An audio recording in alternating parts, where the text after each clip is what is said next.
کوئٹہ میں درجہ حرارت میں گزشتہ چند برسوں کے دوران نمایاں اضافہ ہوا ہے، جہاں پہلے گرمیوں میں درجہ حرارت 30 سے 35 ڈگری سینٹی گریڈ تک ہوتا تھا، وہیں اب یہ اکثر 40 سے 44 سینٹی گریڈ تک پہنچ چکا ہے۔ یہ موسمیاتی تبدیلیاں عالمی گرمی کے رجحانات کا حصہ ہے۔ آپ نے پہلے کبھی شاید کوئٹہ میں نہیں سنا ہوگا کہ کسی کو ہیٹ اسٹروک ہوا ہے، جیسے کہ نصیر آباد یا سبی، ایسے گرم علاقوں کے بارے میں ہم نے پہلے سنا تھا کبھی کہ یہاں ہیٹ اسٹروک جیسا ایشو ہوتا ہے، بٹ اس دفعہ کوئٹہ میں ہیٹ اسٹروک کے cases B M C, civil اور باقی جو پرائیویٹ ہمارے ہاسپٹلز ہیں ان میں کافی زیادہ آبزرو کیے گئے ہیں۔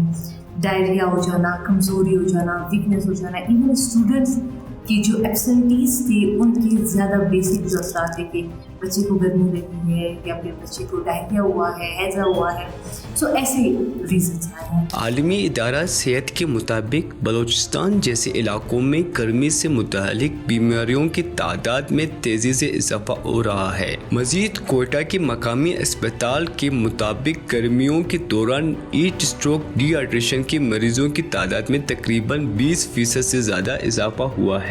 اس شدید گرمی کا سامنا کرنے والوں میں سے ایک شہری پرویز بھی ہے، جو پچھلے 2 ماہ سے کئی بار اسپتال میں داخل ہو چکے ہیں۔ اگست کے مہینے میں 4تھی دفعہ میں بیمار ہوا یہ گرمی کی وجہ سے۔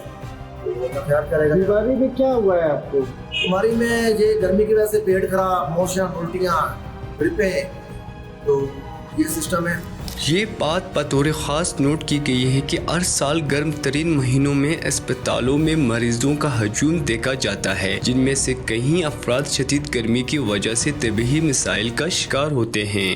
یہ جو ابھی اگست کا مہینہ چل رہا ہے، اس میں مطلب سردیاں شروع ہو جاتی تھی، لیکن آج کل گلوبل وارمنگ، اتنی پولوشن، اتنی چیزیں وغیرہ آ گئی ہیں، اس کی وجہ سے مطلب بہت زیادہ جو ہے گرمی کلائمیٹ چینج ہو چکا ہے، اور اس کے انسانی زندگی پہ بہت زیادہ اثرات اور تاثرات پڑ رہے ہیں۔ اس وجہ سے سر ہمارے پاس پیشنٹس کے مریض جو ہیں بہت زیادہ ہیٹ اسٹروک کے، ان کی بھی جو کوانٹٹی ہے وہ زیادہ ہوتی جا رہی ہے۔ سر دن میں اس کے جو تقریباً 15، 20، 25، 50 مطلب ہر اس کا جو دن ہے مطلب ایک مخصوص تو نہیں ہے، لیکن جیسے جیسے مطلب گرمی بڑھتی ہے ویسے ویسے پیشنٹس کی تعداد بھی ہیٹ اسٹروک کی وجہ سے، ڈی ہائیڈریشن کی وجہ سے زیادہ ہوتی ہے۔ ماہرین صحت کے مطابق موسمیاتی تبدیلیوں کے اثرات نے انسانی صحت کے نظام پر بھی برے اثرات ڈال دیے ہیں۔ ہماری صحت کا نظام گرمی کے بڑھتے دباؤ کا سامنا کرنے کے لیے تیار نہیں ہے۔ موسمیاتی تبدیلی کے خوفناک اثرات سے نمٹنے کے لیے اس مسئلے کو سنجیدگی کے ساتھ حل کرنے پر زور دیا جا رہا ہے۔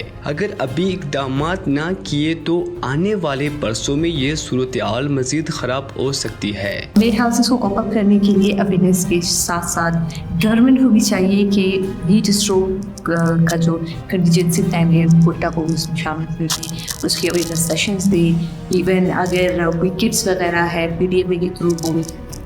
موسمیاتی تبدیلی اور ہیٹ اسٹروک جیسے مسائل کے لیے کام کرنے والے گلخان نصیر کہتے ہیں کہ موسمیاتی تبدیلی کے اثرات کوئٹہ جیسے علاقوں میں شدت اختیار کر گئے ہیں۔ یہ شہریوں کے صحت کے لیے ایک بڑا خطرہ بن گیا ہے۔ ہم اسکولوں کی سطح پر بھی اویئرنیس ریزنگ پہ کام کر رہے ہیں، بچوں کو مختلف سیشنز اور ان کے اساتذہ کرام کو بھی کروا رہے ہیں کہ وہ اسکولوں میں بھی درخت لگائیں، اور اسی طرح بچوں کو ترغیب دیں کہ وہ اپنے گھروں میں بھی درخت لگائیں۔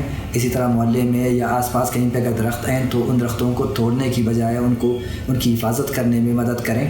اور اسی طرح ہم چاہتے ہیں، گورنمنٹ کے ساتھ ہماری لابنگ چل رہی ہے کہ یہ جو ٹری پلانٹیشن ہے یا کلائمیٹ چینج ہے، اس کو باقاعدہ طور پر جو ہے پرائمری اسکول میں ہی کورس کا حصہ بنایا جا سکے، بلکہ ویسے تو ایک سبجیکٹ بچوں کو پڑھایا جائے کہ کس طرح سے اس جو کلائمیٹ چینج کے اثرات ہیں ان کو کم کیا جا سکتا ہے، کس طرح سے ماحولیات کو بہتر کیا جا سکتا ہے۔ اور ہمارے یہاں بدقسمتی سے درخت بہت کم ہیں، اسی لیے پانی جہاں سے گزرتا ہے وہاں پہ مزید جو ہے وہ زمین کو جو ہے چیرتا ہوا آگے جاتا ہے، اور مٹی وغیرہ بھی ساتھ لے جاتا ہے، اور اس زمین کو جو ہے وہ ناکارہ بنا دیتا ہے۔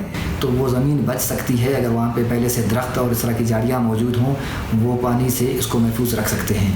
ماہرین اس بات پر متفق ہے کہ موسمیاتی تبدیلی سے نمٹنے کے لیے آگاہی پھیلانے کی ضرورت ہے، ساتھ ہی تپتی گرمی سے محفوظ رکھنے کے لیے بھی عوام کو مختلف طریقے بیان کرنے چاہیے۔ اس سلسلے میں حکومتی سطح کے ساتھ مختلف تنظیموں کو بھی اپنا کردار ادا کرنا ہوگا۔